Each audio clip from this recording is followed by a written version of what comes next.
Ok, muy bien, María Arturo. Muy buenas tardes, tengan todas y todos ustedes bienvenidos a este diplomado en pensamiento crítico electoral.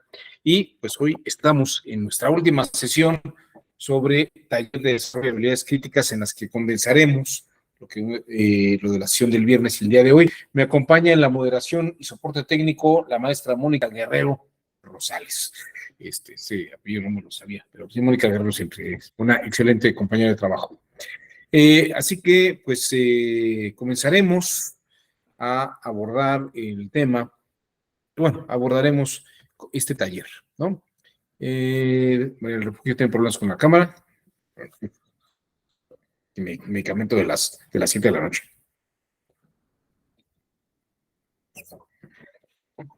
Porque si no me lo tomo, me muero. Bueno, es lo que me dice el médico. Pero quién sabe si sea cierto. Bueno, muy bien. Pues vamos a comenzar. Voy a dividir este taller en dos partes. Les voy a dar unas pautas para que trabajemos sobre ellas. Unas pautas de análisis.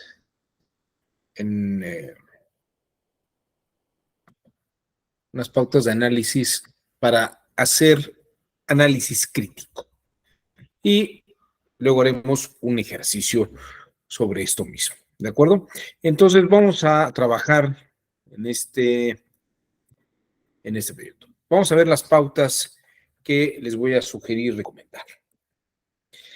La primera de ellas, lo que hay que señalar, vamos a decir, miren, aquí tenemos a este señor que se llama Julian Jaynes, o Jaynes.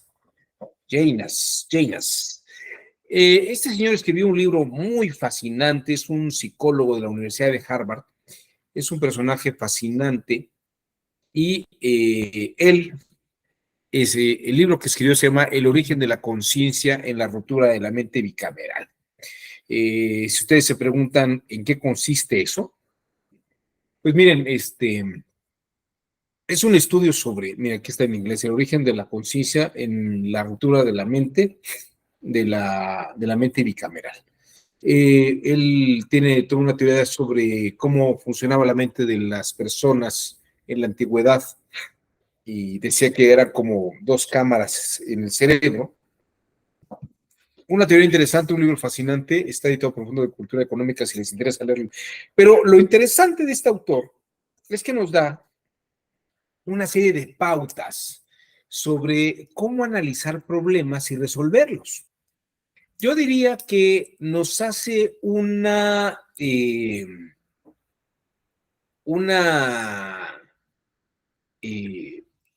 disección, es la palabra propiamente, de cómo resolver un problema de manera crítica. Y es lo que vamos a ver. Y les quiero dar estas pautas para resolver temas en este orden. Entonces dice Julian Jaynes que para resolver un problema, lo primero que hay que hacer, lo primero antes que nada es entender el problema. Lo primero que hay que hacer es entender el problema. ¿Cuál es el problema que tenemos? ¿No? Y esto es lo que él llama preparar el problema. ¿En qué consiste el problema? Ahora sí que, de hecho, esto es una de las cosas más interesantes que casi poca gente analiza. Déjenme poner nomás este dato, porque me decía una secretaria de estudio del interior de bueno, es de la Judicatura Federal, pero estaba en una delegación, en unos tribunales de Guerrero. Me decía, el gran problema que tenemos las secretarias y los secretarios de estudio es que no nos han enseñado a entender un problema y menos a resolverlo. Sabemos leyes, sabemos jurisprudencia, pero me decía esta muchacha, no sabemos qué problemas hay en realidad. O sea, analizar un problema. O sea, aquí la pregunta es, ¿qué problema tengo que resolver? No tanto cómo lo resuelvo. Decía un sabio tibetano, lo importante no es qué respuesta dar, sino qué pregunta hacer. Porque si me hacen una pregunta que no es la adecuada para resolver el problema, la respuesta que dé no servirá para arreglar ese problema. Entonces, lo primero es entender el problema. Dice Julian James, preparar el problema. ¿Cuál es el problema que tengo? Y para esto hay que leer el problema, perdón.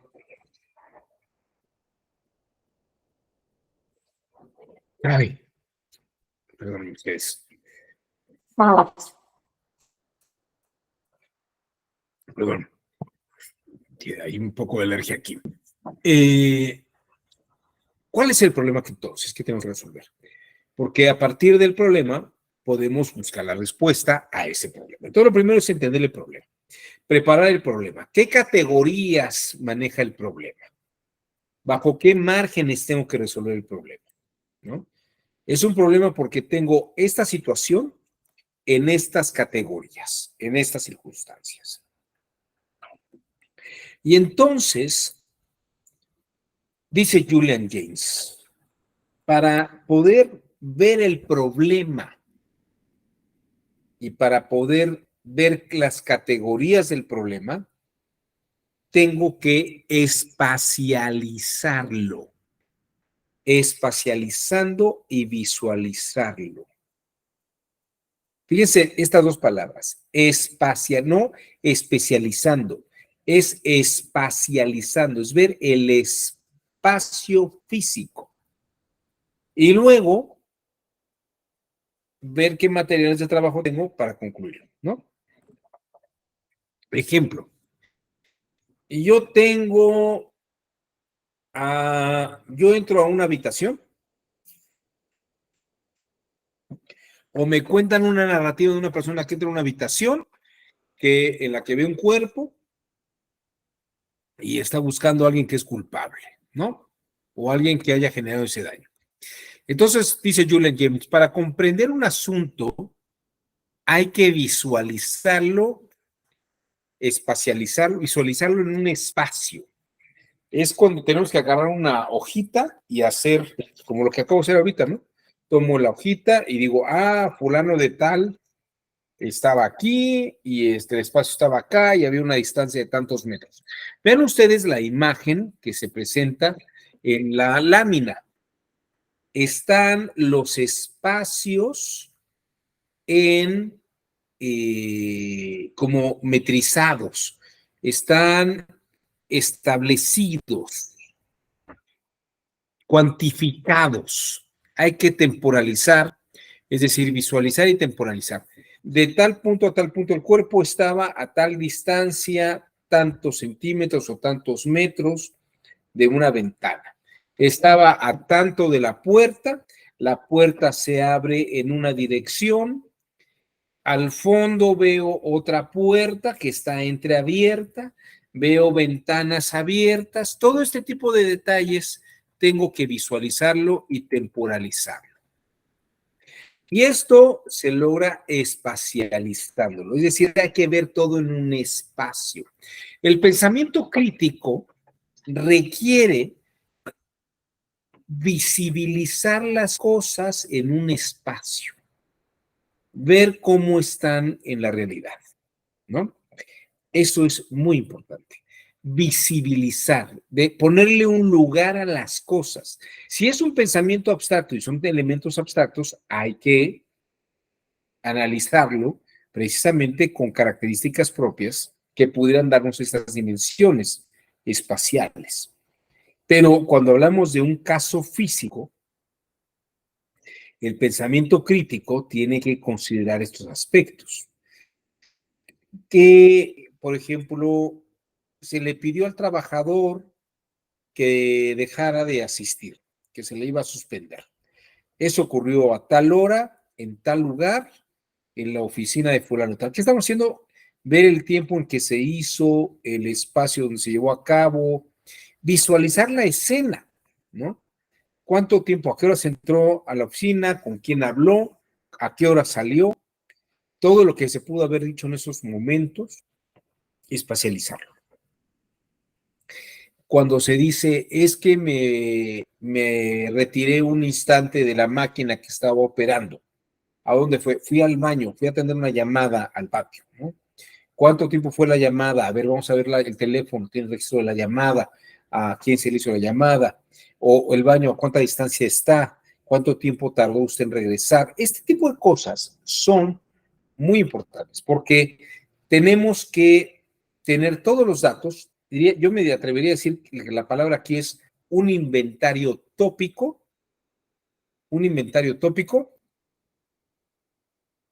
de los hechos, actos y eventos que acontecieron.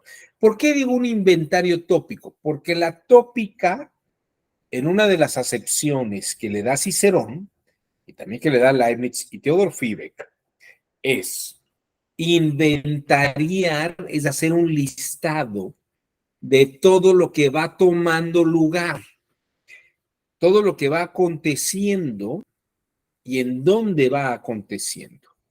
Entonces, esto es espacializar. Y esto es precisamente lo que estaba señalando. Haciendo que tome lugar, voy a visualizarlo todo de tal forma que tome lugar en un espacio específico, en un tiempo determinado. ¿De acuerdo? Cuando alguien hable de un asunto, debe hacer tomar lugar y lo hace real para el narrador. O sea, el que está narrando tiene que decir, ocurrió esto primero, luego esto ocurrió después y luego esto. En un proceso jurisdiccional se verifica si la mecánica de hechos coincide con la afirmación del narrador, por lo que se aprueba, porque lo que se prueba no son los hechos, sino lo que se dice de ellos. Ver si se coteja toda esa relación.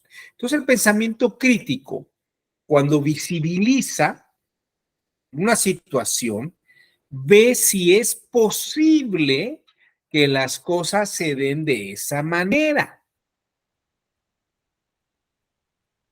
El pensamiento crítico ve si, como yo estoy espacializando, visualizando, todas las cosas ocurrieron o pueden haber ocurrido de esa manera. ¿Podrían haber ocurrido de otra manera? A ver, vamos a analizar. Están estas distancias, están estos espacios. ¿Podría haber ocurrido de esta otra manera? Pues fíjate que, como lo está señalando, sí, ¿no? O tal vez no, porque esta ventana solamente esta ventana es falsa, esta no se abre, ¿no? O esta ventana está trabada, solamente que alguien la haya empujado de afuera se podía haber abierto, ¿no? O el cuerpo cayó de tal forma o está colocado de tal manera. Si se golpeó con la puerta, pues tal vez hubiera caído de esta forma o de esta otra, ¿no? Estas cosas son hacer un inventario tópico crítico de una situación. Cuando alguien hace lo que llama teoría de escenarios, por ejemplo, es qué pasaría o qué pasó o qué pasaría si ocurre esto, esto, esto y esto, ¿no? Por ejemplo, una teoría de escenarios que ven algunos analistas políticos es, si gana Sheinbaum la coordinación del bloque de la alianza, todo seguimos haciendo revolución o seguimos con la transformación, no sé cómo quieran ustedes llamarlo, puede ocurrir esto, ¿no? Ebrard se separa y va a otro partido, Adán Augusto desconoce la elección, o hacen fila, otro escenario es que todos ellos hagan fila, o todos ellos se unen, cierran filas, perdón, con Sheinbaum y entonces es muy sólido el bloque.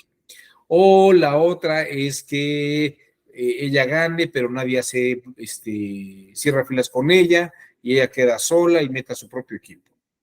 O todo eso son escenarios.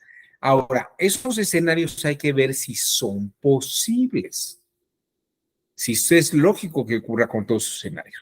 Esto es lo que hace el pensamiento crítico en ese sentido. Entonces, dice Julian James, hay que visibilizarlo y temporalizar. ¿Por qué? Aquí es donde está otro punto muy importante. El tiempo se establece en razón de la persona que narra. Ocurrió que la persona que está ahora en el piso, la última vez que se le vio fue entrando a este lugar a las 9:05. De ahí tenemos al testigo 1 y al testigo 2 y todos estaban viendo su reloj y coincidieron en esa hora, ¿no?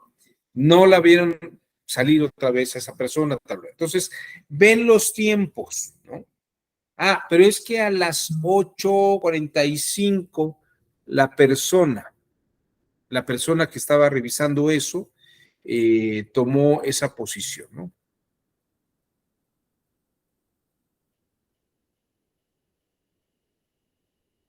Perdón, un minuto.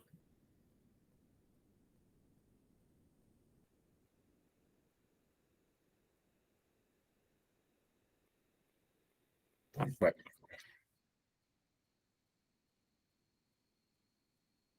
Entonces, el tiempo es muy importante. O sea, yo espacializo y hago tiempos. Ahora, ¿cómo, cómo viene la forma de medir tiempos?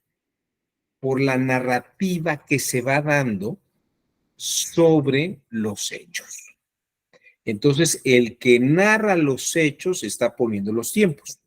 El que hace análisis crítico tiene que ver el que está narrando los hechos, si tiene lógica y si hay congruencia y también coherencia entre lo que narra y lo que ocurre efectivamente. O sea, si esta persona, la última vez que fue vista fue a las 8 de la mañana en un lugar y luego lo vieron o la vieron a esta misma persona a las 8:15 a una distancia de 20 kilómetros, 15 minutos, 20 kilómetros, pues no fue, caminando no fue, corriendo tampoco. O sea, 15 minutos, 20 kilómetros, en un auto se pueden recorrer, a ver, si tomó esta, si se le vio en tal parte y luego se le vio en esta otra, las rutas para llegar con un vehículo podrían ser tal, tal y tal. Pero a esta hora había un embotellamiento, a esta hora este otro embotellamiento, y acá pues hay muchos semáforos. Ver críticamente si lo que se narra coincide con una mecánica de hechos posible. Es posible que haya ocurrido eso. Entonces, hay que visibilizarlo y la narrativa revisarla en tiempos determinados, tiempos específicos. Es la narrativa quien espacializa y va dando lugar en tiempos específicos. Entonces, el pensamiento crítico tiene que, fíjense lo que les voy a decir, no tiene que ser abstractivo, ¿eh? Tiene que aterrizar y visibilizar la cosa tal cual. Tiene que verla y mirarla. Tiene que verla y mirarla. Aquí me gustaría citar al rabino Shlomo Yitzhaki, mejor conocido como Rashi. Rashi fue uno de los grandes talmudistas, de los autores analistas de la tradición mística hebrea. Y fíjense que Rashi dice una serie de cosas que me parece que son bellísimas y muy valiosas. Dice, la palabra presente se llama presente porque lo que le permite a alguien es presenciar algo. Está en presente porque se está presenciando. La tortuga mística de Kung Fu Panda dice que el presente es un regalo, que por eso se llama presente, ¿no? Ahí son presentes. Pero el presente, que es un regalo, es algo que se puede presenciar, ¿no? O sea, es un regalo que se está presenciando. O sea que no hay una opinión encontrada con otra, aunque este es un judío y aquellos son unos místicos orientales, ¿no? porque además lo que dice la tortuga de Kung Fu Panda está basado en tradiciones también místicas de China. El tema es que la narrativa en presente permite presenciar. Entonces, el que narra los hechos, el pensamiento crítico, si yo digo, no, pues entró por la puerta, caminó por el corredor 1 minuto, abrió una segunda puerta y salió por ella. Fíjense que eso es un verbo pasado, pero si yo lo narro en presente, esto es lo que hace ya, lo que propone el Rashi para un pensamiento crítico es lo que narres, nárralo en presente. ¿Por qué? Porque cuando estás en presente, lo voy presenciando en tiempos reales. Abrió la puerta, abre la puerta, caminó por 1 minuto, abre la puerta, camina 1 minuto. Fíjense, ¿sí ve la diferencia? Cuando yo digo caminó, abrió, caminó y salió, es en pasado, pero no estoy presenciando la actividad. Simplemente hago como un resumen de algo que ocurrió, pero si digo, a ver, abre la puerta, estoy visualizando que abre la puerta, camina 1 minuto en línea recta hacia la puerta, abre la otra y sale. Estoy presenciando, y si estoy presenciando, puedo ver los tiempos exactos. El que declara algo habla de lo que presenció paso a paso. Ahora, si el otro habla en presente, si la otra habla con tiempos imprecisos, ustedes tienen que traducir o tienen que pedir o tienen que traducir lo que la otra persona está narrando en un presente, de tal forma que lo están presenciando. Y si lo están presenciando, están viendo, espacializando, visibilizando en un espacio determinado los eventos como van ocurriendo. Cuando alguien cuenta una denuncia, un hecho, una violación, una actividad que no cuadra, ¿no? Es que se encontraron, fíjense, es que se encontraron, venimos a denunciar fraude. ¿Por qué? Porque se encontraron boletas no dobladas dentro de la urna. A ver, nárreme qué fue lo que pasó.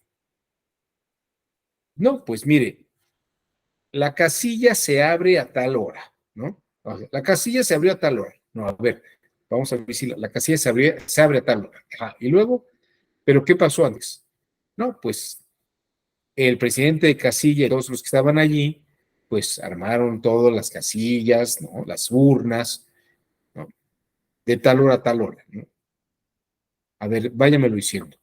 Entre 7 y 7:20, 7:50, se fueron armando o se armaron las casillas, ¿no? Se armaron las urnas, se armaron los estantes donde se iba a votar, se colocaron, visibilizarlo. Y luego, de tal hora a tal hora, bueno, ya terminó la votación, se cerró la casilla, se cierra la casilla a tal hora. Y abrimos las urnas para contar los votos. Se cierra la casilla a las 6 en punto, se reúnen todos alrededor, a las 6:05, 6:10, abren la urna, o fulano de tal, el presidente de casilla abre la urna, y empiezan a contar los votos. No empezaron a contar, empiezan a contar los votos. En ese momento detectan que hay boletas dobladas y no dobladas. ¿Pero alguien vio que metieron las no dobladas? No. Entonces vamos revisando, pero ver los detalles. Pero además dice Rashi en tiempo presente. El que habla en tiempo presente, presencia, y puede ver si los tiempos, los espacios y los actos tienen lógica y coherencia en los eventos que van ocurriendo, ¿no? Entonces, presenciar es estar en el lugar donde las cosas toman lugar. Una afirmación es en un momento y en un tiempo limitado. Y fíjense que esto es muy interesante porque esto que dice Rashi es fascinante, ¿no? Rashi dice, la palabra Hadebarim, que significa suceso, lo asocian por homofonía con Hadiburim, que significa dicho. Entonces, el hecho va con el dicho. El hecho va con el dicho. Y hay que delimitar los hechos a partir de los dichos. Por eso, los tiempos los narra, los pone el que narra todo esto. ¿De acuerdo? Ahora, vamos a ver qué tan a detalle debe ser esto. El analista crítico, ustedes van a decir que es un desquiciado, pero bueno, el que hace un análisis crítico de fondo, ¿no? Lo que hace es ver todos y cada uno de los detalles y no dejar pasar nada. Observen ustedes este pequeño video, muy simpático, por cierto, en el que lo que pretendo es que vean ustedes que cada decir o enunciado es un suceso y es un instante distinto. No podemos mezclar cosas. Nadie sabe nada que no se diga. Nadie sabe nada que no se diga. Escuchen ustedes. Perdona, ¿sabes si hay alguna panadería cerca de aquí? Sí. ¿Te importaría decirme dónde está? María. Pues, ¿por qué no me lo dices? Yo sí te lo quiero decir. Bueno, pues entonces, ¿por qué no me lo quieres decir? Es que quiero. Y dale. Bueno, pues dímelo. Si es que no me lo has preguntado. Pues te lo acabo de preguntar. No, me has preguntado que si quería decírtelo. Vale. Tienes razón. Vamos a volver a casa. ¿Dónde está la panadería? ¿Qué panadería? ¿Dónde está la panadería más cercana? Pero la más cercana, ¿a dónde? ¿Dónde está la panadería más cercana de aquí? ¿La panadería más cercana de nosotros ahora? Ah, esa panadería. Aquí. ¡Mamá, tiene fuego! Sí.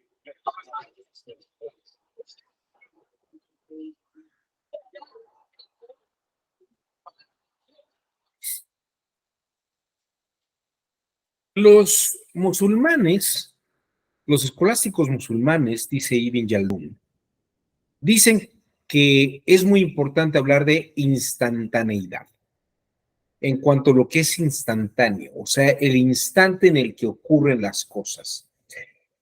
El dicho hace referencia a un hecho en un instante. Y el instante es un tiempo.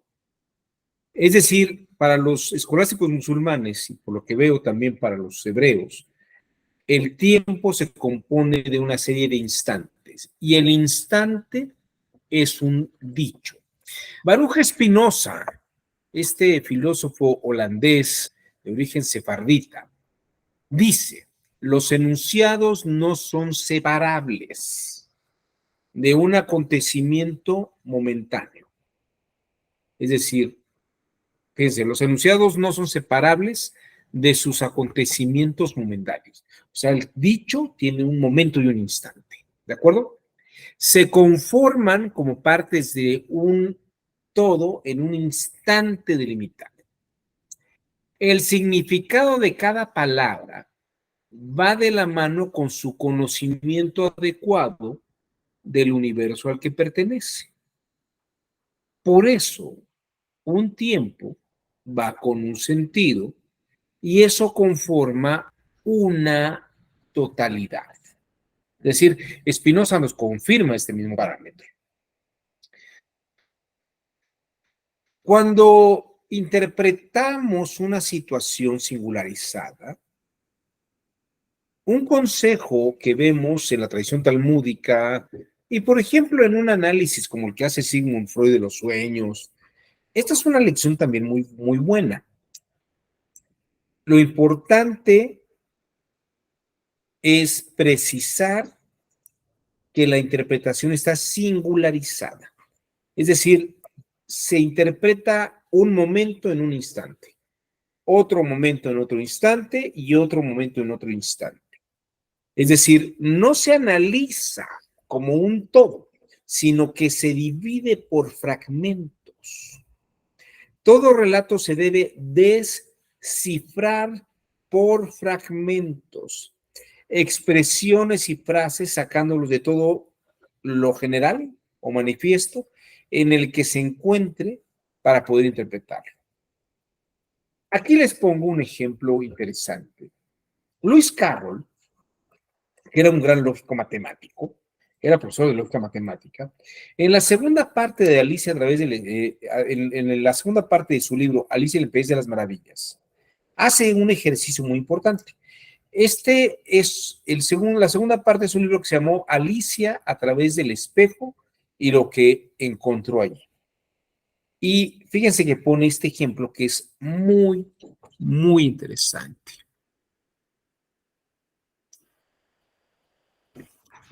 Está Alicia con este personaje que se llama el Caballero Blanco. Y es muy parecido el Caballero Blanco a este señor al que le preguntan dónde está la panadería. Entonces, fíjense ustedes qué interesante está esto. Le dice el Caballero Blanco a Alicia, ¿estás triste? Dijo el Caballero Blanco con voz inquieta. Déjame que te cante una canción que te alegre. La canción la llaman Ojos de Bacalao. Y Alicia dice, con que ese es el nombre de la canción. Dijo Alicia intentando dar la impresión de que estaba interesada. Y el caballero le dice, no comprendes, corrigió el caballero con no poca contrariedad. Así es como la llaman, pero su nombre en realidad es un anciano viejo. Fíjense qué interesante. Y es un ejercicio de análisis puntual, ¿no? La canción la llaman Ojos de Bacalao. Y Alicia dice, ¿ese es el nombre de la canción?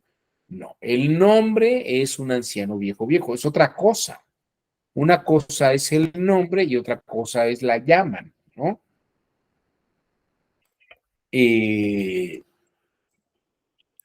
Hay canciones que no se llaman como se llaman, ¿no? Y la gente las pronuncia con otro nombre. Por ejemplo, hay una canción digo, por decirles algo, de Charly García que se llama La Ruta del Tentempié, pero la letra empieza con la letra de éxtasis, todo el mundo vive en éxtasis. Entonces, la gente dice, cántame esa canción de éxtasis. No, así la llaman, pero el nombre de la canción es La Ruta del Tentempié. Es una cosa distinta, ¿no? ¿Y qué más dice Alicia? Entonces debo decir que así es como se llama la canción, corrigió a su vez Alicia. Y dice el caballero, no, tampoco, eso ya es otra cosa. La canción se llama, fíjense, una cosa es cómo la llaman, otra cosa es cómo se llama y otra cosa es el nombre. Son tres cosas distintas. En el pensamiento crítico, precisamente el ejercicio radica en este análisis a detalle. Radica en este análisis a detalle de estas cosas, ¿no? Bueno, ya una vez dicho esto, vamos a hacer un ejercicio. Vamos a hacer un ejercicio sobre esto.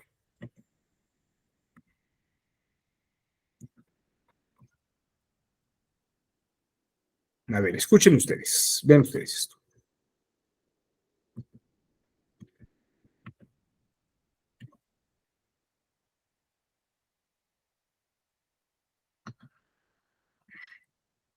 Protágoras, este es un ejercicio que data de más de 2000 años. Es un ejercicio muy interesante que incluso se le daba a los que estaban estudiando el arte del análisis de problemas. Protágoras era un sabio de la antigüedad, ¿no? Que era conocido porque sabía convencer a la gente. Y cuenta la historia que había un joven llamado Evatlo que quería que Protágoras le enseñara a convencer, porque él quería ser un abogado que convenciera a los jueces en todos los procesos y pudiera ganar juicios. Y entonces Protágoras acude con Evatlo, que era un joven muy, muy rico, su familia era muy prominentemente importante y tenían mucho dinero. Y entonces el pacto entre Evatlo y Protágoras es que le iban a pagar 20 minas, que era un dineral brutal, a Protágoras, si Protágoras lograba enseñar a Evatlo a convencer. ¿De acuerdo? Sin embargo, Evatlo dice, muy bien, te vamos a pagar 20 minas, pero como ese dinero es mucho dinero, Protágoras, vamos a poner una condición. Yo necesito ganar un caso para que se demuestre que sé convencer. Entonces tú cobrarás si yo gano un caso. Y a Protágoras le pareció muy buena la condición y dijo, por supuesto, esta es una forma de probar que efectivamente yo te he enseñado a convencer. ¿De acuerdo? Bien. Ocurre que se va, bueno, Protágoras le da sus lecciones, le enseña qué hacer, cómo hablar, qué ver, qué decir, cómo observar y una serie de cosas, ¿no? Y se marcha y le dice a Evatlo, te veo después de tu primer juicio triunfal. Se va Protágoras y Evatlo va a su primer juicio y lo pierde. Va a su segundo juicio y lo pierde. Va a su tercer juicio y lo pierde. Va al cuarto, parecía Cruz Azul en semifinales. Iba al cuarto, al quinto, 20 juicios al hilo. 20 juicios al hilo pierde Evatlo con Protágoras. ¿De acuerdo? Y entonces llega Protágoras, después de un tiempo, y le dice, toca la puerta, le dice, Evatlo, ¿quién es? Soy yo, Protágoras, vengo a cobrarte. Y entonces abre la puerta y le dice, Protágoras, hoy no cobras, porque no he ganado ninguno de los 20 juicios que he llevado. Y la condición es que con que gane uno, tú podrás cobrar. Muy bien. Entonces Protágoras demanda a Evatlo. Protágoras demanda a Evatlo. Y van a juicio. Protágoras narra los hechos, dice que él ha enseñado a convencer a Evatlo, las lecciones que le dio y la condición suspensiva. Y lo deja allí. Evatlo confirma que Protágoras le enseñó ciertas cosas, que las echó a la práctica, pero que de los 20 juicios que llevó, en el primero no ganó, en el segundo no ganó, el tercero tampoco, hasta 20 juicios. Y que como no ha ganado ninguno, no se ha cumplido la condición de ganar un juicio y por lo tanto no le ha pagado. Los jueces escuchan ambas historias. Se reúnen después de escuchar, a deliberar y resuelven que Evatlo tiene razón. Evatlo tiene razón y no debe pagarle a Protágoras. Y en ese momento, Protágoras esboza una gran sonrisa. Y le dice Evatlo, ¿de qué te ríes, güey? No. Y le digo, me río de que me vas a pagar. Y le dice Evatlo, no. Los jueces han dicho que no te pago y no te pago. Y le dice Protágoras, es que sí me vas a pagar. ¿Qué creen ustedes? ¿Cómo resuelven ustedes esta fascinante paradoja con más de 2200 años de antigüedad? Tum, tum, tum, tum, tum, tum, tum. Tum, tum, tum, tum, tum, tururururum, tum, tum. A ver.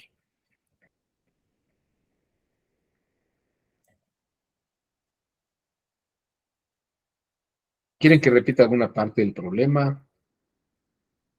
¿Se entiende? Muy bien. A ver, Nayeli. Nayeli levantó la mano.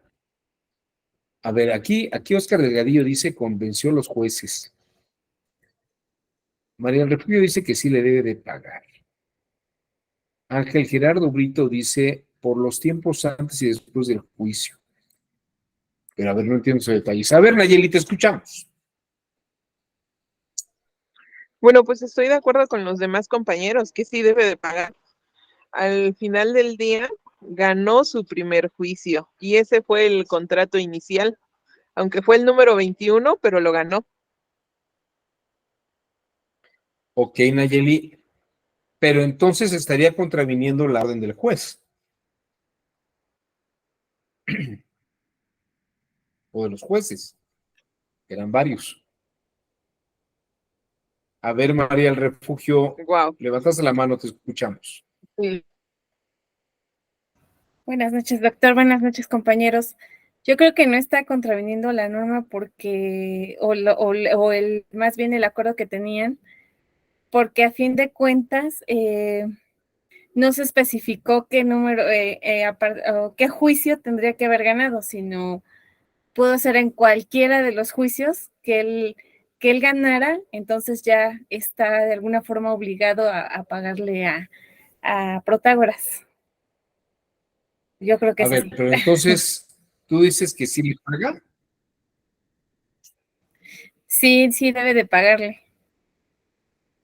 Porque la intención a final de cuentas es el hecho de que tenía que ganar un juicio para poderle pagar, con independencia de lo que resolvieron los jueces. Pero fíjate, María del Refugio, es cierto lo que dices, pero también es cierto que resuelven que no le pague. Sí, pero el acuerdo es con este Evatlo, sí, Con sí, Evatlo, Protágoras. de que, ajá, sí, Entre Evatlo y Protágoras. ajá, Y exacto. Evatlo gana el juicio. Y los jueces le dicen, tiene usted razón, no le pague. Creo que el acuerdo entre ellos es el que debe de prevalecer, ¿no? A final de cuentas. La condición era que pagara. Yo lo veo desde la óptica de que no, o sea, sí es cierto que los jueces dicen una cosa, pero se logró el objetivo que era el hecho de que ganara un juicio. Entonces usted, igual que Nayeli, que los jueces digan lo que quieran, pero como ya ganó, sí le tienen que pagar. Yo creo que sí. Pero en desobediencia a lo que dicen los jueces. O sea, usted diría, es que el acuerdo nunca se ha puesto en duda. Ajá. Lo que pasa es que Evatlo le dice, oiga, pero es que en este juicio los jueces dijeron que no le pague. Yo no le pago. Creo que ahí entonces la cuestión es el planteamiento del problema que se presenta ante los jueces, ¿no? A ver, ¿cómo está el asunto, María Refugio? ¿Cómo es eso que usted dice? Sí, es decir que, bueno, de origen ellos habían acordado la cuestión de que si Evatlo ganaba un juicio, le tenía que pagar a Protágoras. Como no ganó, entonces ninguno de esos juicios, Protágoras demanda de alguna forma ante los jueces que Evatlo le pague. Evatlo dice que no le paga porque no ganó ningún juicio, pero está demostrado que sí lo ganó a final de cuentas en un último juicio que no forma parte de todos esos juicios. Ok. A ver, Jesús Yair, te escuchamos. Creo que la solución estaría en lo que hemos estado hablando en la clase de hoy, en temporalizar, en poner en el tiempo esta situación. Al Evatlos ganar el juicio, se podría configurar lo que es un nuevo evento, lo que podría llevar a que se podría llevar un nuevo juicio en el cual el tribunal decidiera con respecto al último evento que pasó, que fue que Evatlos ganó, y ya pudiera no permear la última sentencia, sino que podrían, pues, según las nuevas, los nuevos acontecimientos, ¿no? Ok. Entonces, ¿qué hacemos O sea, en ese caso? estoy diciendo lo mismo que las compañeras, pero ¿mande? O sea, entonces, ¿sí le paga o no le paga? Sí, ¿O qué tendría que hacer Protágoras para que le paguen? argumentar que hay un nuevo acontecimiento y que eso cambia por completo la situación del juicio, y que por lo tanto se tendría que analizar bajo otra óptica, y que sí le tendrían que pagar. Ok. A ver, María del Refugio, levantaste nuevamente la mano, te escucho. Sí, doctor, creo que sí sería un nuevo juicio. Sería un nuevo juicio después de ese juicio 21, como porque sí, efectivamente ya se trata de otro evento. Ok. Bueno, esto que estás diciendo, María del Refugio, es cierto. Vamos a echarle un vistazo a esta explicación. Fíjate, esto es muy interesante. Protágoras demanda a Evatlo en el juicio número 21 de Evatlo. Pero la litis es sobre las condiciones de los juicios 1 a 20. Es decir, en el juicio 21, que es el que estamos viendo, Evatlo hace pedazos a Protágoras, porque los jueces en el juicio 21 le dicen a Protágoras, en la litis que estamos analizando, que son los juicios del 1 al 20, Evatlo no ganó ningún juicio. ¿Este juicio 21 está dentro de la litis? No. Este juicio 21 tiene por litis si se cumplió la condición del juicio 1 a 20. Eso ya pasó. Eso fue un asunto. Y el juicio 21 revisa eso. Evatlo no gana el juicio de los juicios del 1 al 20, pero sí gana el juicio 21. Entonces, en el juicio 21, Evatlo no tiene que pagarle a Protágoras. En el juicio 22, Protágoras lo que podría hacer, y como lo están diciendo, lo está diciendo muy bien, y Yair también lo está diciendo muy bien, tienen que irse a un juicio 22, donde la litis es el juicio 21. La condición no se cumplió del juicio 1 al 20, pero sí se cumple en el juicio 21. Pero como la litis del juicio 21 es el juicio del 1 al 20, el haber ganado el juicio 21 queda en favor de Baclo. Protágoras, para poder cobrar, tiene que irse a un juicio 22 y poner como litis el juicio 21. Sí, los nuevos acontecimientos. Y entonces, efectivamente, podrá cobrar. Si se dan cuenta, y esto es como lo acaba de decir Jesús, está siguiendo el parámetro de lo que platicamos. Una cosa es en un tiempo, otra cosa es en otro tiempo, y otra más en otro tiempo totalmente distinto. ¿Se ve? Fíjense cómo esto es hacer análisis crítico. Es ver los detalles momento a momento, punto a punto. Y podemos observar todo esto. Esta distinción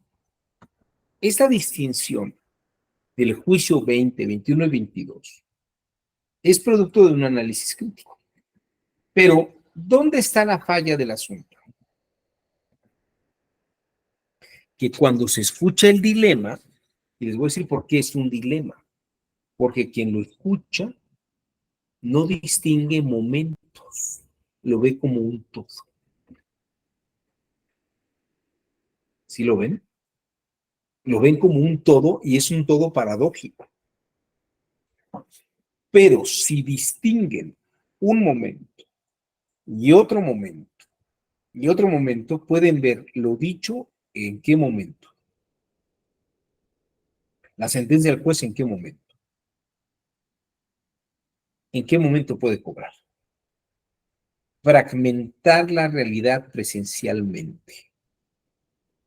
Fragmentar la verdad presencialmente. Hay un ejercicio todavía mucho más detallado. Esto es lo que podríamos llamar como la cinta de Moebius. ¿Ustedes han visto la cinta de Moebius? Vamos a ver.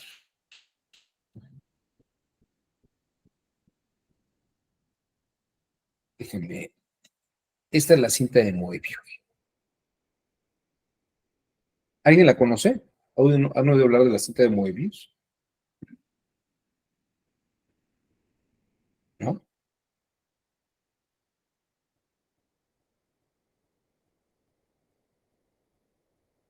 María Refugio, fíjate que es una cosa bien interesante la cinta de Moebius. Déjame ver si tengo aquí a la mano. Miren, vamos a hacer un ejercicio con la cinta de Moebius. Para que vean ustedes qué fascinante es.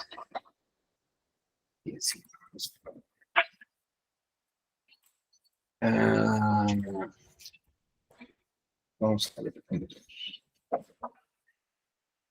Si ustedes tuvieran, a ver, denme un instante, si quieren, vayan a conseguir 2 hojas carta y una cinta adhesiva.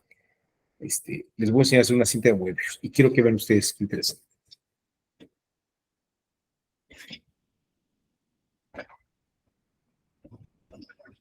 Rebetina.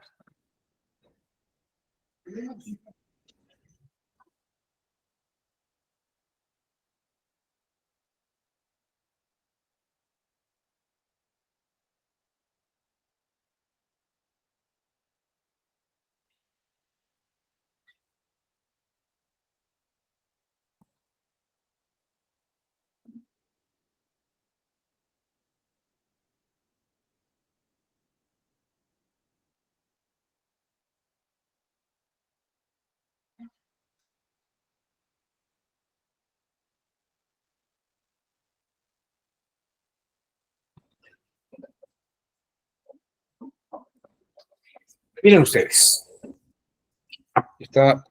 Voy a hacer una cinta de Moebius. Es parte de nuestro taller de pensamiento crítico. Tomen ustedes una hoja y péguenla con una cinta adhesiva con otra hoja. A ver si esto me permite esta hoja. La voy a pegar con esta otra hoja.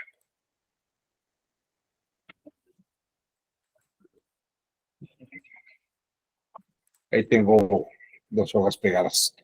Esto era un examen grupo que ya no está funcionando. Pero quiero que vean ustedes lo interesante de la cinta de Moebius. Entonces ya tienen ustedes ya tenemos dos hojas.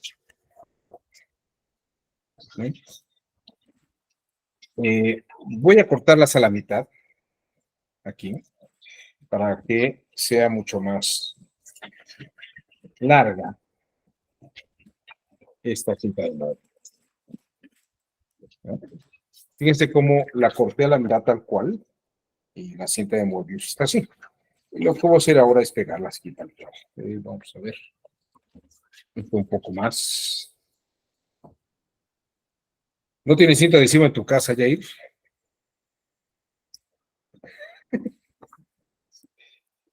Para la cinta de Moebius. Es un... No se lo he dado, pero estoy prestando atención para ¿no? en otra ocasión. Bueno. Obsérvalo para que luego lo hagas y lo hagan ustedes en su casa, ¿no? Bueno. Esto es parte de nuestro taller de pensamiento.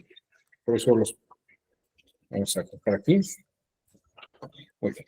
Bueno, ya que está aquí vean ustedes cómo tengo una sola hoja, bueno, una sola tira, toda recta. ¿Y la ven? Podría pegarla así.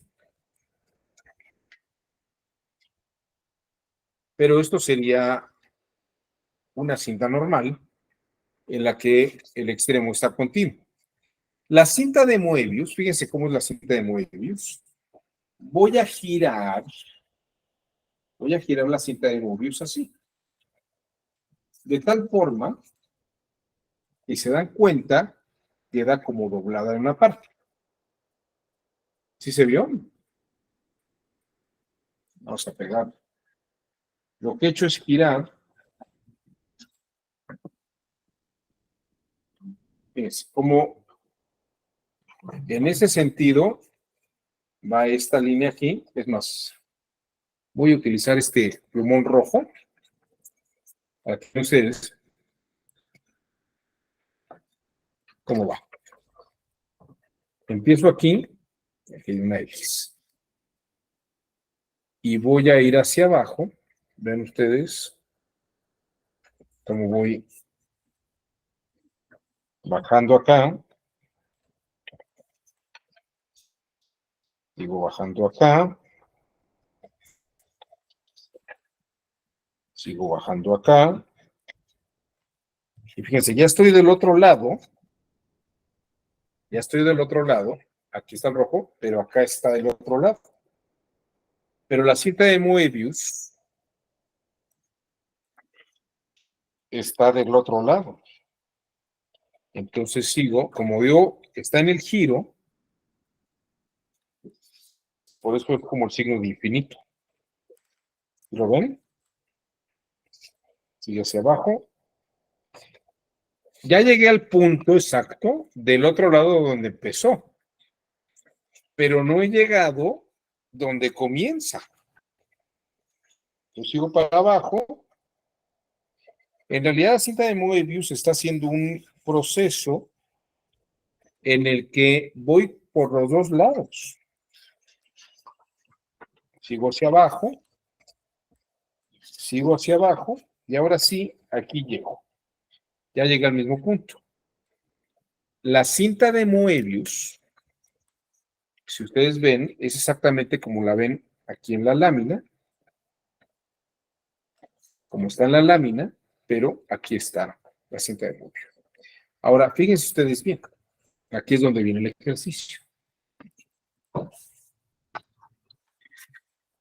No la voy a cortar así. Si la corto así, obviamente se abre. Voy a cortarla por el medio. Aquí. ¿Sí lo ven?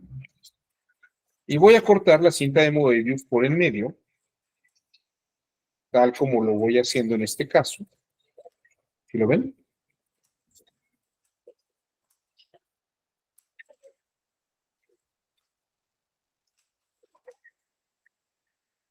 Ya llegué al otro lado, pero no se corta. Y fíjense ustedes qué interesante. Ahora que pueden ustedes, ya llegué al punto donde parte. Pero quiero que vean que la cinta de Moebius sigue pegada, no se ha cortado. Y si yo sigo cortando, no se corta en dos, o sea, no se separa. Es una cinta eterna. Es una cinta que no tiene fin. Bueno, esto es la cinta de Moebius.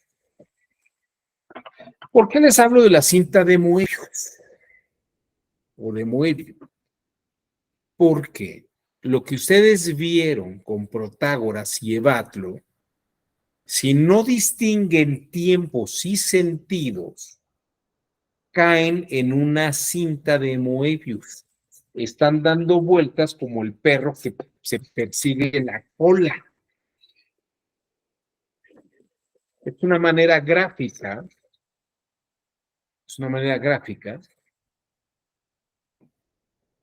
de lo que pasa con el lenguaje.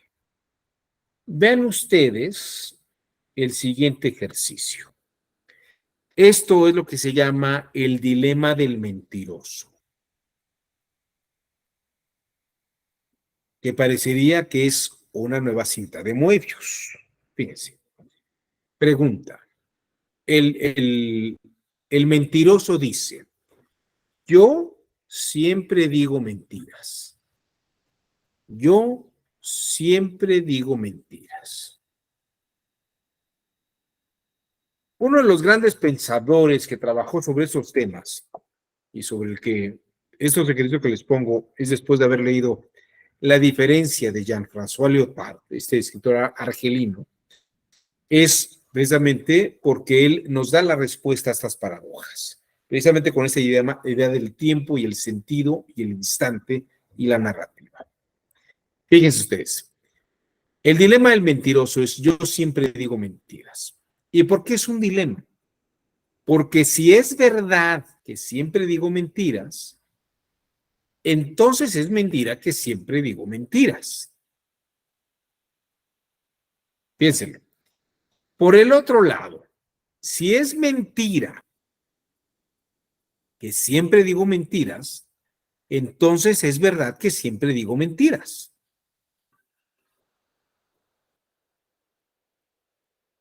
¿Cómo resolvemos el dilema del mentiroso? Porque el dilema del mentiroso, en la medida que lo vamos dando, es como la cinta de Moebius, que se va haciendo más y más y más grande, pero nunca se termina de resolver.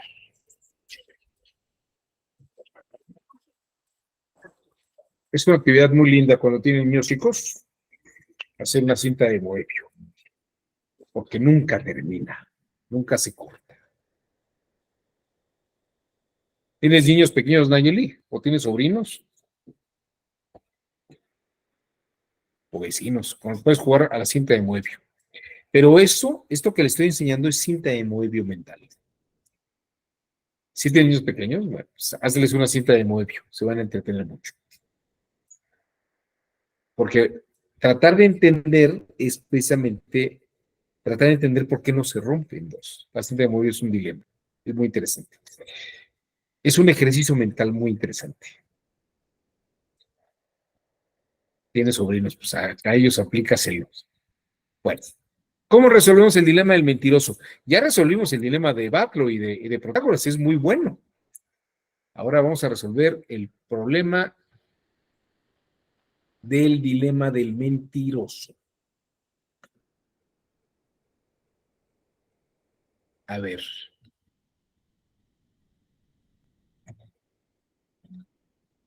Tum, tum, tum, tum, tum, tum, tum.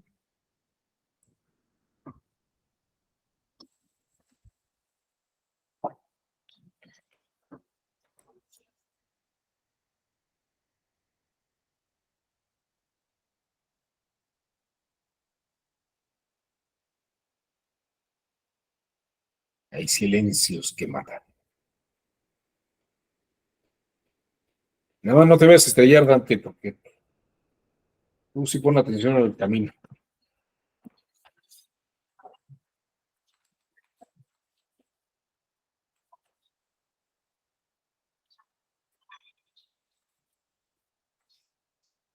Bueno, a ver, respuestas al dilema del mentiroso. ¿Es verdad o es mentira lo que dice el mentiroso?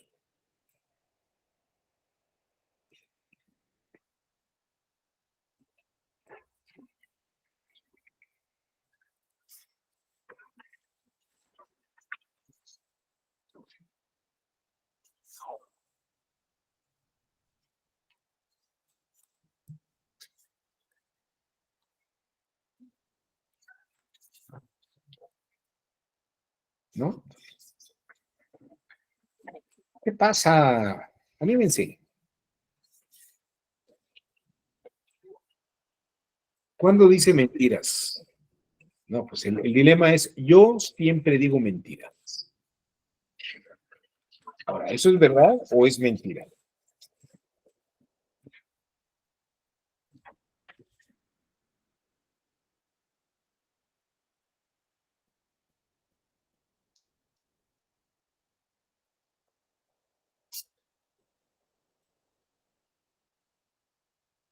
Perfecto.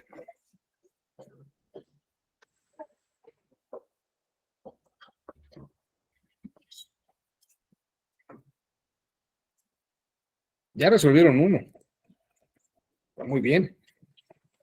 Voy a resolver este otro.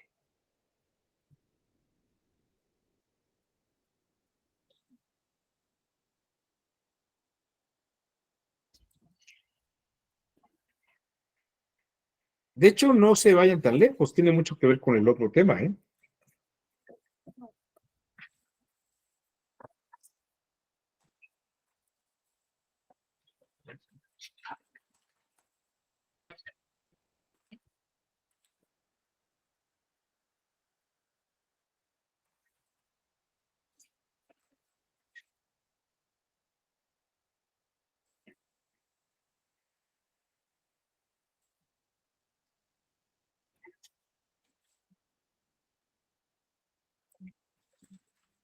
A ver, ¿alguien tiene alguna duda?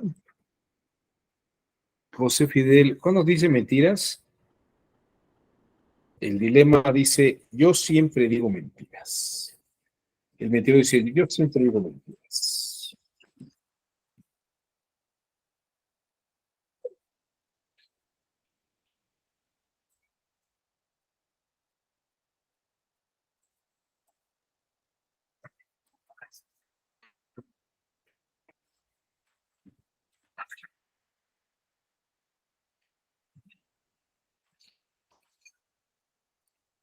Es un ejercicio muy interesante.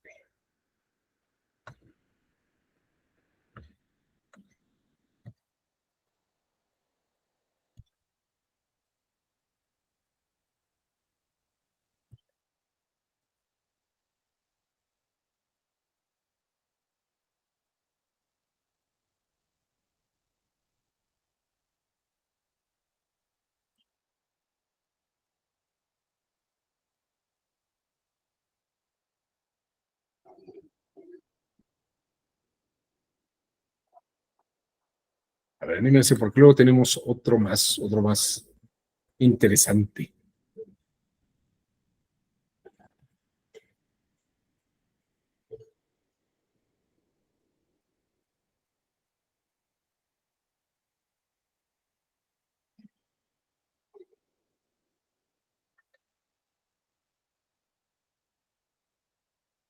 A ver.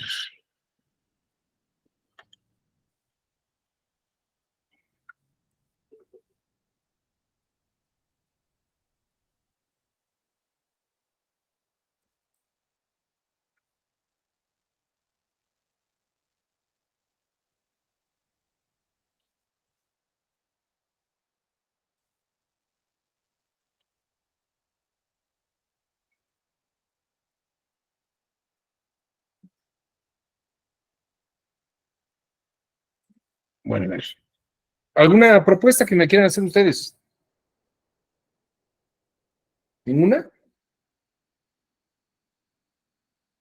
A ver, fíjate bien, vamos a hacer el experimento Nayib. Yo siempre digo mentiras. Yo siempre digo mentiras. Esta afirmación la estoy haciendo a las 8:21. ¿Te parece? Yo siempre digo mentiras.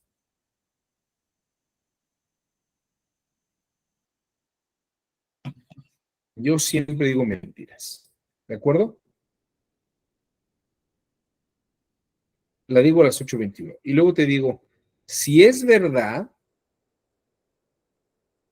entonces es una mentira que yo siempre diga mentiras. Pero eso lo estoy diciendo a las 8:22.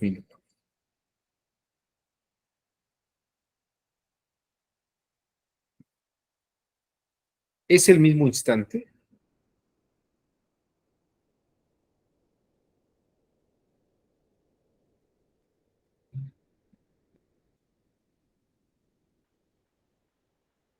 La afirmación dice siempre, pero yo la digo en un momento determinado. A las 8:22 digo, yo siempre digo mentiras. Yo siempre digo mentiras. A las 8:22 digo, si es verdad, entonces es mentira que siempre diga mentiras.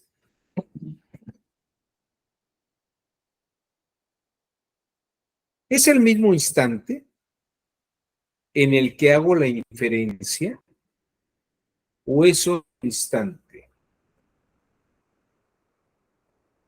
Fíjense que lo que está pasando con el enunciado es que lo estamos viendo como si fuera un tiempo estático, no un tiempo dinámico. ¿Sí lo ven? Y esto es una malformación que tenemos porque nos acostumbramos a ver las cosas como si fueran eternas y como si las viéramos desde la eternidad. Pero no. Recuerden lo que dice Rashi. Una afirmación, un momento. Otra afirmación, otro momento. Una afirmación, un momento. Otra afirmación, otro momento. Es muy importante en una historia ver hechos en tiempos determinados, porque el tiempo está en razón de un dicho y una historia es una secuencia de hechos establecida por sus dichos.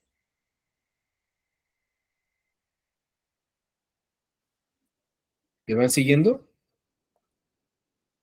Jesús Yair, te escuchamos. Quiero entender que, aunque diga yo siempre, no, como está diciendo, no significa que sea perpetuo y que varía de una afirmación a la otra. Puede ser que una sea falsa y la otra cierta. Así es. Porque además lo que está en juego no es el que yo siempre, sino en el momento en el que se está diciendo yo siempre. Pero fíjate que es un juego, porque si dices yo siempre, no lo estás diciendo fuera del tiempo, lo estás diciendo en un tiempo. ¿Se ve el ejercicio? Por eso ponía el ejemplo de la cinta, porque como se vuelve eterno y puede ser una cierta y otra falsa, y así, Claro. dependiendo. Pero si yo digo, a ver, solamente voy a recorrer de aquí a acá, nada más es de aquí a acá, solamente es esto en este momento. Pero si yo me sigo derecho, nunca termina la cinta de Moebius.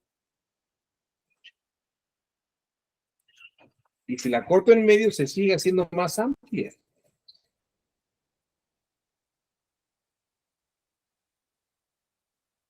Vamos al tercer ejercicio y último de la tarde. Para que vean ustedes. Este es fascinante. Este lo utiliza Aristóteles en un debate con Diodoro Crono, lo que se llama el argumento maestro.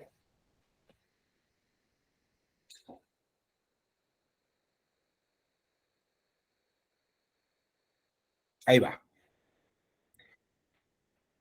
Esto incluso hay un libro muy grande, es un libro muy grande, de Richard Gaskin, que se llama La batalla naval y el argumento maestro, entre Diodoro Crono y Aristóteles.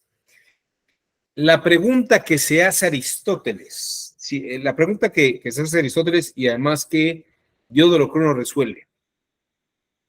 Mañana habrá batalla naval. ¿Es verdadero o es falso? Un almirante le dice a sus marinos, señores, hay que prepararse porque mañana habrá batalla naval. Mañana habrá batalla naval. ¿Es verdad o es mentira esa afirmación? Pues más que nada es incierta, ¿no? ¿Perdón, Jesús? Es incierta porque no sabemos qué puede pasar mañana. O sea, en el sentido de que mil circunstancias, puede que se haya o puede que no. O sea, tu respuesta es que no es ni verdadera ni falsa. O sea, es incierta, sí. ¿Es incierta ahorita? A ver, porque te lo voy a poner como lo ve Aristóteles. Si mañana sí hay batalla naval, Es verdadera, era verdadera, ¿no? Y si no hay batalla naval, era falsa. es falsa. Pero entonces, si en ese momento la palabra, la frase mañana habrá batalla naval es verdadera o es falsa, es incierta para nosotros, pero es verdadera o falsa.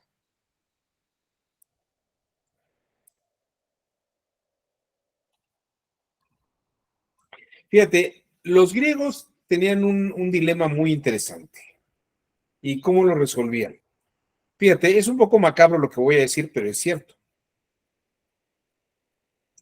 En 200 años, todos los que estamos en esta aula virtual estaremos muertos. En 200 años, todos vamos a morir. ¿Es verdadero o es falso?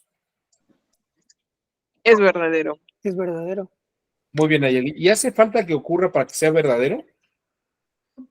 No, No. Entonces lo mismo se pregunta Aristóteles. Mañana habrá batalla naval. ¿Es algo verdadero o es falso? Yo ahorita lo que reflexionaba es, en la pregunta es, en 200 años moriremos. En la conjugación del tiempo se está entendiendo que en 200 años moriremos, no que estaremos muertos. Incluso eso hizo las dos apreciaciones. Primero dijo, en 200 años estaremos muertos. Y después dijo, en 200 años moriremos. Ah, no, entonces, perdón, en 200 años estamos muertos. Ah. Pero digo, aún así, dentro de la misma connotación, se puede ver la apreciación de los tiempos que usted habla. Bien, ya, a ver, corrijo esto. No viviremos 200 años.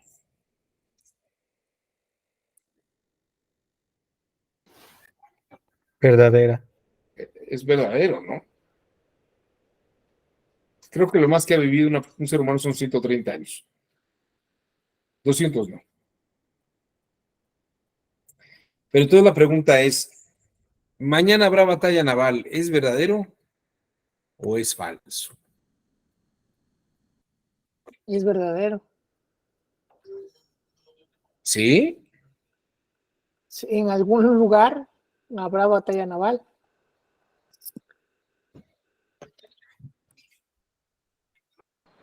Yo pensaría que para los que van a intervenir y saben que va a suceder, es verdadero. Para quien no va a intervenir, pues es un hecho incierto. Ajá. Entonces, Digo, si yo sé que mañana ya di la orden y voy a ir a la guerra y voy a preparar, ya preparé los buques, espera, mijita, por favor, y voy a ir a la guerra, yo ya lo tengo planeado y ya di la orden, yo lo sé.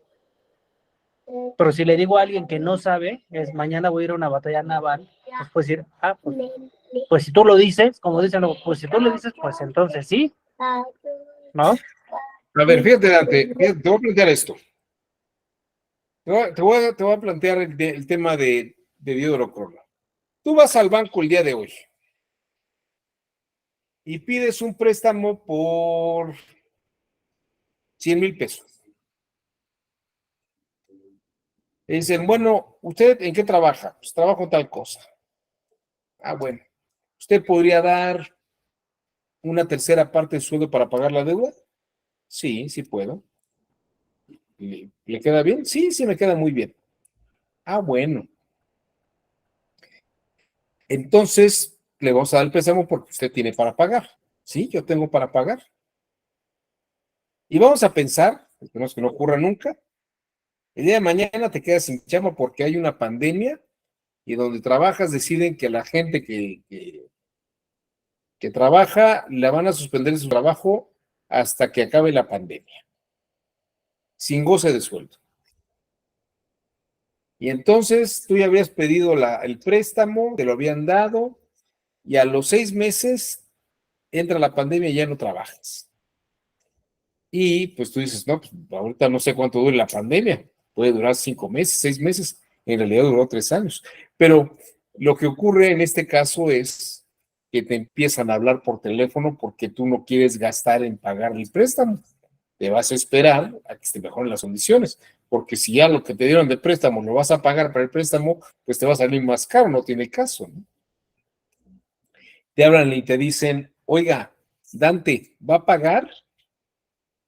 Y le dices, no, pero usted dijo que tenía para pagar. Sí, sí tenía para pagar, pero no tengo ahora. Y entonces te dicen, entonces nos mintió, porque no tenía para pagar. No tiene para pagarnos. ¿Mentiste cuando pediste el préstamo?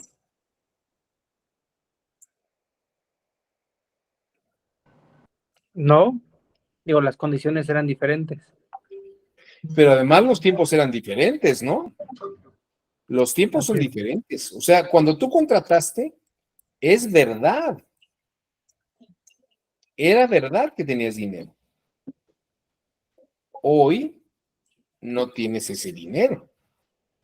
Bueno, hoy en hipotética, en nuestra condición hipotética, ¿no? Pero entonces era verdad que tenías para pagar o no era verdad. Es decir, ¿la verdad está en el momento o es sempiterna siempre? Lo que dice Diodoro Crono es que la verdad depende del instante en el que está ocurriendo. Aristóteles te diría, no es cierto, la verdad es la verdad, aquí o mañana. Bueno, tal vez cuando hablas tú de cosas absolutas como la matemática, pues sí, un ángulo de 90 grados siempre será recto, pero eso no quiere decir que en la realidad humana las cosas sean eternas, ¿no? O sea, la verdad matemática no es una verdad humana. Si tú tienes un montón de ganas de viajar mañana, dices, mañana me voy a Pachuca, y te levantas en la mañana y ves que el coche está descompuesto, y te habla de tu casa, y te dicen, fíjate que tienes que quedarte a trabajar hoy porque entró un asunto muy urgente. Entró un asunto muy urgente. Y dices, no, pues entonces ya no voy a Pachuca. ¿Es mentira ayer que te querías ir a Pachuca? ¿Fue mentira ayer que te querías ir a Pachuca? ¿Y te ibas a ir a Pachuca?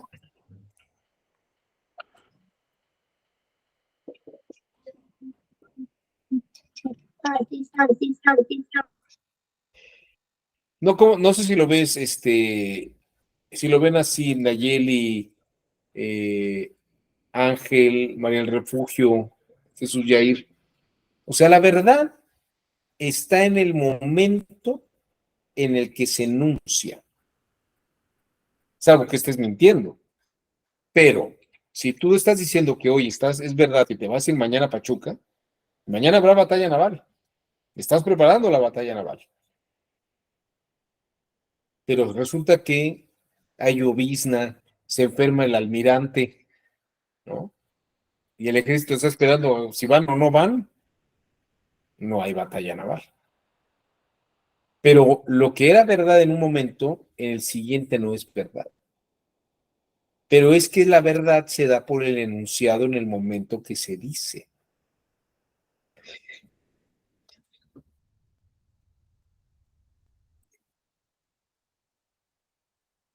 Déjenme presentarles a esta señora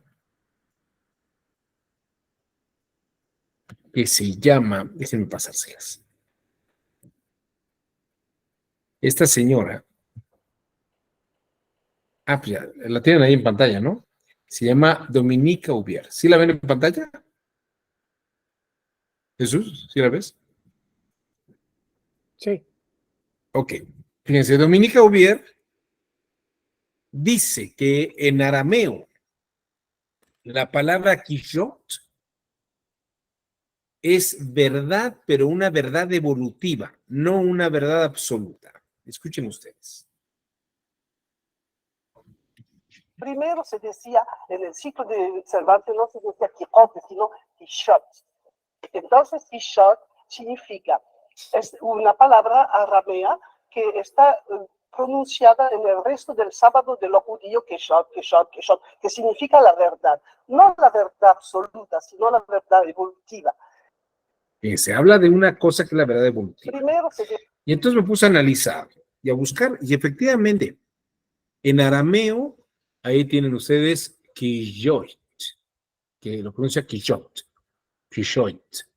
Significa verdad, pero es una verdad evolutiva. Es una verdad que está en un instante, pero no está en el siguiente. Yo digo mentiras, yo siempre digo mentiras, es en este instante. Pero en el siguiente instante, si es verdad, en el siguiente instante es que es mentira. Pero si en el instante que digo es mentira, ahí es mentira, pero en el siguiente digo, pero si es mentira, entonces es verdad. El juego de la verdad evolutiva está en razón de las palabras, salvo que estemos pensando en verdades absolutas, matemáticas, o de la física, o de la química, o de las ciencias exactas. Pero cuando hablamos de situaciones humanas, la realidad no es estática. La realidad es dinámica. Y la verdad de una situación no es absoluta. La verdad. Evatlo debe de pagarle a Protágoras, en ese instante no. ¿Por qué? Porque ese instante lo perdió. Es el juicio 1-20 lo que está en litigio. En el juicio 21, que se ve el caso del 1-20, tampoco le paga porque ese juicio tiene por litigio el juicio 1-20. Pero en el juicio 22, Protágoras pelea el juicio 21. Es otro momento y otro instante. Entonces, ¿es verdad que debe pagarle a Protágoras? Sí, pero no en el primer instante del juicio 21, ni en ninguno de los juicios del 1-20, ni en el juicio 21. Le tiene que pagar en el juicio 22. Yo siempre digo mentiras. En este instante, es verdad. Pero en el siguiente, digo, entonces es mentira. Pero ya es otro instante. Si en ese instante digo, es mentira, y luego, en el siguiente instante, pero si es mentira, entonces es verdad. Pero ese es otro instante. Hoy quiero ir a una batalla naval. Hoy habrá batalla, mañana habrá batalla naval. Para Aristóteles, esta idea del tiempo, de la verdad de momentos, no es posible, porque Aristóteles era un griego que pensaba en verdades absolutas e inmutables, en verdades que no cambian. Eso es un reto de inteligencia. Eso es un reto de la inteligencia. Ahora, el pensamiento crítico analiza dichos, hechos e instantes y ve si es posible o no. Visibilizarlo todo, verlo todo, ver los momentos de un actor y ver que es posible. Es posible aquí y ahora esto, pero el siguiente, tal vez no, porque la realidad no permanece estática.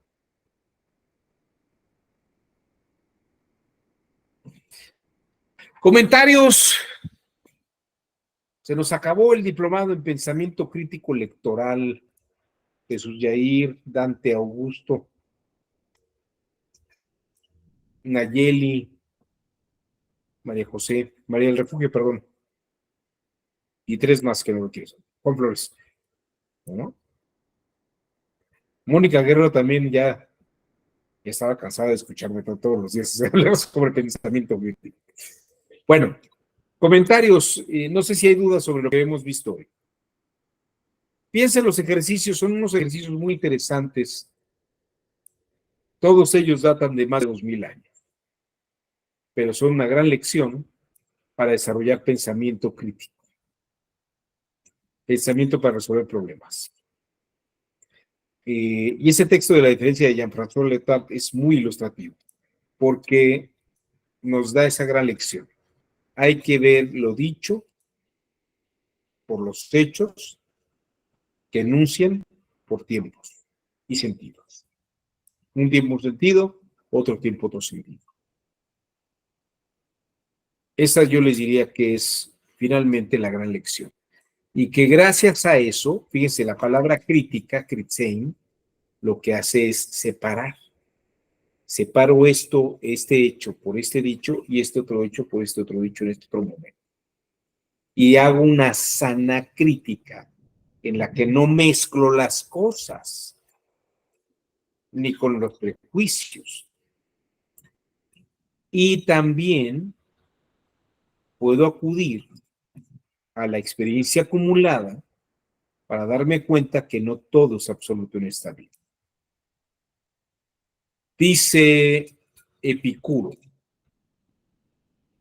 nosotros no sufrimos por las cosas del mundo, sufrimos por lo que pensamos sobre las cosas del mundo.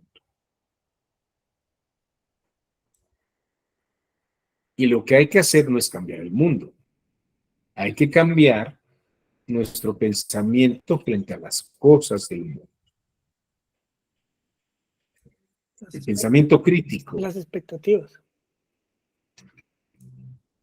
Las expectativas. Así es. Muy curioso, si les platico una cosa. Mi hija estaba trabajando, bueno, trabajó en la mañana, trabaja en un lugar. Y le dice la directora de Recursos Humanos, a partir de mañana vas a ganar la mitad de tu sueldo. Y tienes que venir 1 hora más. Y entonces me habla y me dice, es injusto. Y le digo, ¿cuánto tiempo llevas trabajando allí? Me dice, 2 meses. Le digo, interesante. ¿Y qué piensas hacer? Me dice, voy a renunciar. Le digo, ¿por qué vas a renunciar? Pues porque es un trato injusto. Y le digo, ¿quién te contrató? ¿La directora de de Recursos Humanos? Dice, no, me contrató el jefe, que es el señor tal. Y le digo, ¿y a quién le vas a renunciar? Pues a la directora de Recursos Humanos. Y le digo, ¿no deberías renunciarle al señor tal que te contrató? Y me dice, tal vez. Y le digo, yo creo que antes de renunciar tendrías que hablar con esa persona.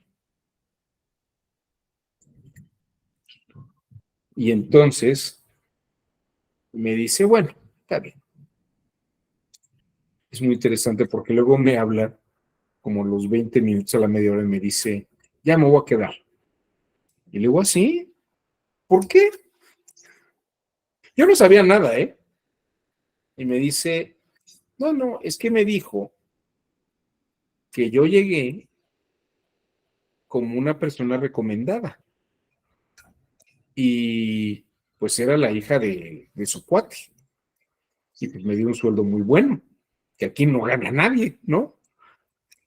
Pero después de 2 meses me dijo, ya no te quiero como la hija de mi cuate, te quiero contratar como una pasante de mi despacho. O sea, ya el favor que yo le hice a tu papá, ya se acabó. Ahora yo te quiero contratar a ti personalmente.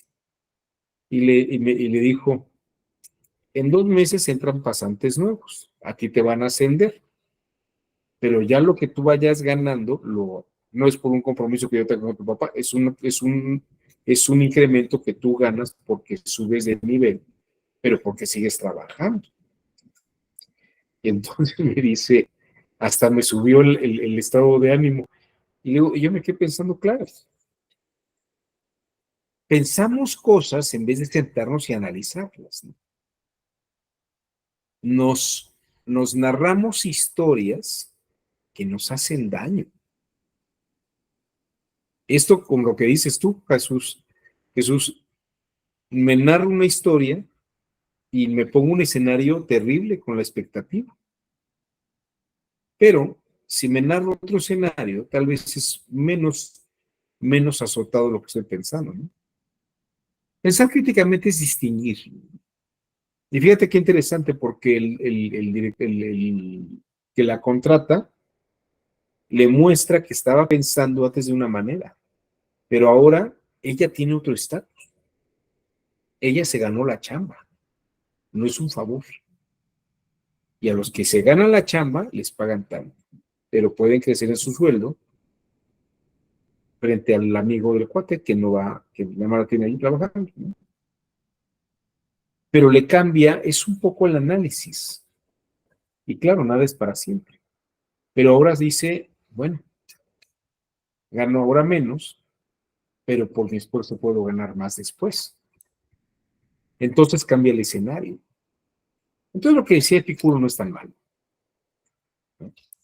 Hay que aprender a analizar y a distinguir y a separar ideas y resolver problemas. Y yo les diría que la gran lección de todo esto es presenciar las narrativas, platicarse las cosas en presente, ¿no? No sé si alguien quiere decir algo más, porque esta niña ya tiene hambre y le toca ir a cenar. Bueno, les agradezco a todas y a todos su generoso tiempo. La verdad es que fueron un grupo muy participativo, de veras, con un diálogo interesante. Espero que haya sido de su interés este diplomado en pensamiento crítico electoral y que les haya dado muchas ideas, sobre todo que les haya sido de utilidad. Creo que esta es la última versión que se da con este formato. Tenemos una reunión mañana precisamente a las 12, porque creo que vamos a rehacer los diplomados en otro formato. Entonces, no sé cómo sea, ya mañana me enteraré, pero por lo menos así como está aquí ahora, ya no será. O por lo menos eso es lo que yo tengo entendido. Ya veremos esto cómo queda. Les agradezco a todos y a todos su generoso tiempo y espero que tengan una muy buena noche y excelente semana. Nos vemos. Muchas gracias. Hasta luego. Gracias, buenas noches, doctor.